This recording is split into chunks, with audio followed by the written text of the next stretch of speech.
प्रिय बच्चों, आज मैं आप पाँचवें वर्ग के छात्रों को हिंदी पाठ्य पुस्तक से चतुर्थ पाठ पढ़ाने जा रहा हूँ।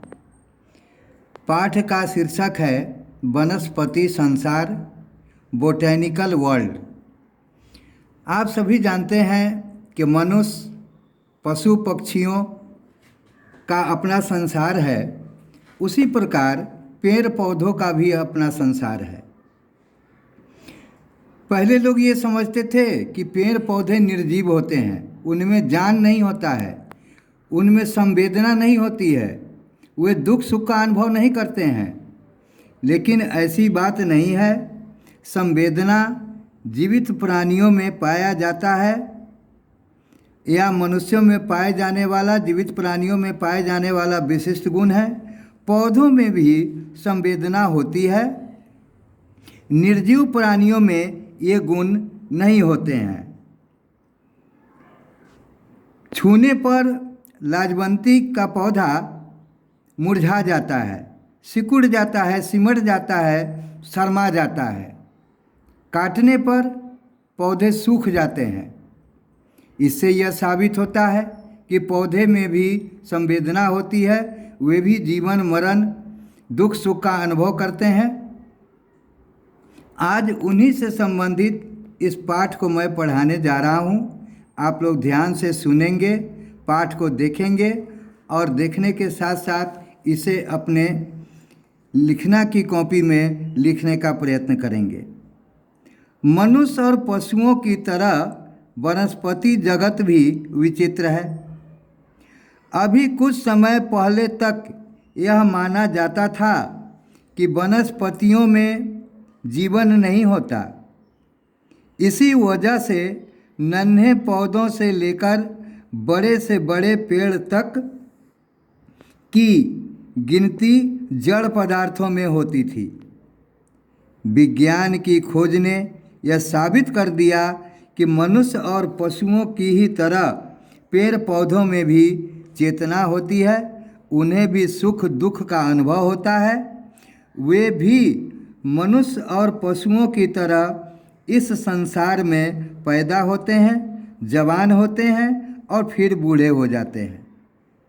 अन्य प्राणियों की तरह वे भी बीमार होते हैं और इलाज न होने पर इस संसार से चल बसते हैं।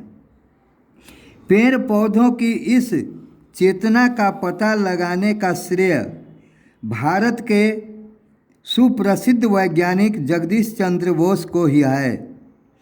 ये पहले व्यक्ति थे जिन्होंने सूक्ष्म यंत्रों की सहायता से दुनिया को यह साबित कर दिखाया कि पेड़ पौधों में भी जीवन है।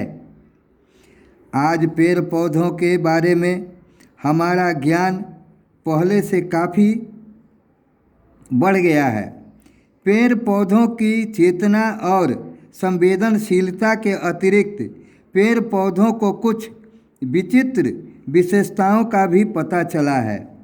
यहाँ कुछ ऐसे ही पौधों का परिचय दिया जा रहा है। भारत में पाए जाने वाले छुई मुई या लाजवंती के पौधे को तो तुमने देखा ही होगा। इसका नामकरण किसी ने सोच समझकर ही किया है। यह पौधा इतना नाजुक होता है कि छूते ही मुरझा जाता है और थोड़ी देर बाद फिर पहले जैसा हो जाता है।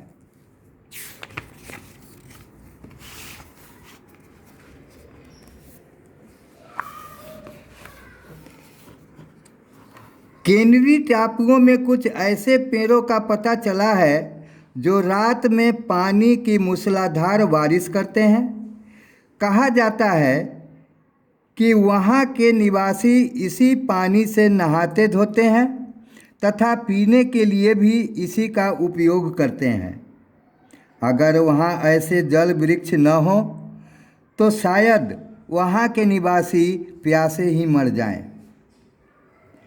जल वृक्ष से भी अधिक उपकारी किस्म का एक पेड़ अमेरिका में कुछ भागों में होता है। इस पेड़ से दूध बरसता है। इसकी टहनियाँ बिल्कुल सूखी होती हैं। उनमें जरा सा छेद कर देने पर दूध की धारा फूट निकलती है। वहाँ के लोग इस दूध का खाने पीने में भी उपयोग करते हैं। दुग्ध वृक्ष के अलावा एक परोपकारी दिशा निर्देशक पेड़ अमेरिका में पाया जाता है। यह पेड़ पथ भूले को, जो व्यक्ति अपना रास्ता भूल जाता है, उसे रास्ता बताता है। इसकी पत्तियों की नोकें सदा उत्तर की ओर रहती हैं, जिससे भटकते हुए राहगीर को आसानी से दिशा का ज्ञान हो जाता है। चाहे तो हम इस पेड़ को राहगीरों का सच्चा हम दर्द कह सकते हैं। इन 2-3 परोपकारी वृक्षों से तुम यह न मान बैठना कि सभी वृक्ष परोपकारी होते हैं। मनुष्यों में जैसे सभी दयावान और धर्मात्मा नहीं होते, पशुओं में जिस तरह सभी पशु अहिंसक नहीं होते, उसी प्रकार पेड़ों में सभी पेड़ परोपकारी और उपयोगी नहीं होते। प्राणी शास्त्र के आचार्य चार्ल्स डार्विन ने कुछ मांसाहारी पौधों का वर्णन किया है। इन पौधों की तुलना जाले में बैठकर शिकार की प्रतीक्षा करने वाली मकड़ी से की जा सकती है। मकड़ी जाले के पास आने वाले कीड़ों को अपने शरीर से निकलने वाले तरल पदार्थ के सूत से जकड़ लेती है और खून चूसकर उन्हें कंकाल को फिर फेंक देती है। मांसाहारी पेड़ पौधे भी प्रायः ऐसा ही करते हैं। वे भी अपने शरीर से निकलने वाले मीठे और सुगंधित रसों से मक्खियों और कीड़ों को आकर्षित करते हैं। जब ये कीड़े उस रस को चखने के लिए आते हैं तो पेड़ के तरल पदार्थ में चिपक कर प्राण गंवा देते हैं। उनके शरीर को चूस लेने पर ये पौधे कंकालों को बाहर फेंक देते हैं। यही वह पौधा है जो चित्र देख रहे हो तुम लोग, यही वो पौधा है। और इसके बीच में ये जो लाल रंग देखते हो, इसी में वो तरल पदार्थ होता है और इससे सुगंध और रस निकलता है, जो काफ़ी रसीला मीठा होता है।